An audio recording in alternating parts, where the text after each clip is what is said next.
ایسی آگ جو اتنی شدید کہ سینکڑوں میل دور کھڑے اونٹوں کی گردنیں چمکا دے۔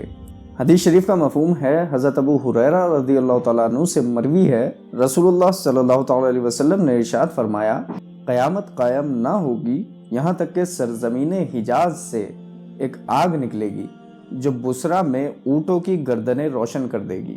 بتاتا چلوں، اس حدیث شریف میں جس شہر کا نام ہے وہ بصرہ ہے، نہ کہ عراق کا شہر بصرہ۔ بصرہ ملک شام کا ایک شہر ہے جس کا فاصلہ دمشق سے تقریباً 77 کلومیٹر ہے۔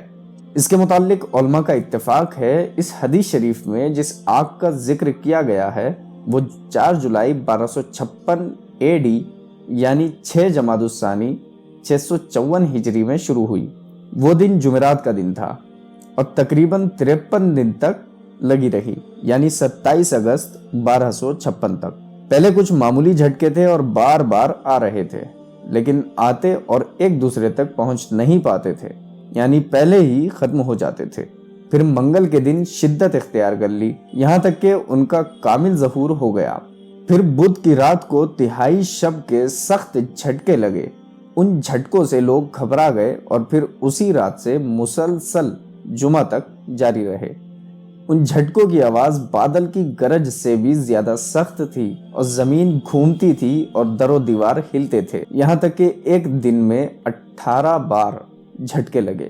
جمعہ کے دن اتنا شدید جھٹکا تھا کہ مسجد شریف کے مینار ہل گئے اور مسجد کی چھت سے سخت آوازیں سنائی دیتی تھیں۔ علامہ قسطلانی نے کہا، جب یہ آگ ظاہر ہوئی تو اس کے ظاہر ہونے کی جگہ سے آسمان کی خلا میں دھواں پھیل گیا، جس کی سخت سیاہی نے افق ڈھانپ لیا اور زمین پر اندھیرا چھا گیا، گویا رات ہو گئی اور دن کی روشنی بالکل ختم ہو گئی اور مشرق سے آگ کا ایک بڑا شہر نظر آتا تھا۔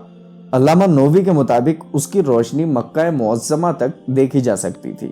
عارف قسطلانی رحمہ اللہ فرماتے ہیں کہ جب آگ چلتی تھی تو ہر شے کو پست اور ہر خشک و تر درخت اور پتھروں پہاڑوں کو راکھ بناتی چلی گئی۔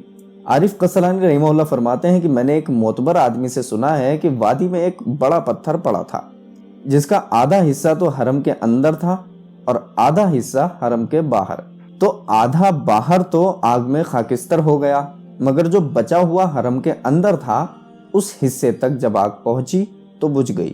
اب رہی بات تاریخ کی، لیکن کیا تاریخ نے ہمیشہ کی طرح اس مرتبہ بھی اپنے نشانات چھوڑے تھے؟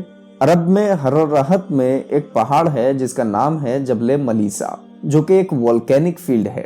سائنٹسٹ بتاتے ہیں کہ آخری بار اس میں 654 ہجری یعنی 1256 AD میں لاوا اگلا تھا، جو اپنی جگہ سے نارتھ کی سائیڈ 23 کلومیٹر تک گیا تھا، یعنی مدینہ کا جو موجودہ ایئرپورٹ ہے تقریباً یہ آگ وہاں تک پہنچ چکی تھی۔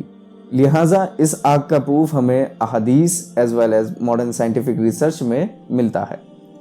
یہ وہ قیامت کی بڑی نشانی تھی جو ہو کے ختم ہو چکی۔ اب اپنی نیکسٹ ویڈیو میں ایک اور بڑی نشانی آپ کے سامنے لائیں گے جو ہو کے ختم ہو چکی، جس کو تاتاریوں کا ظلم کہا جاتا ہے۔ آپ میں سے کسی کو پتا ہو تو کمنٹ باکس میں ضرور بتائیے گا۔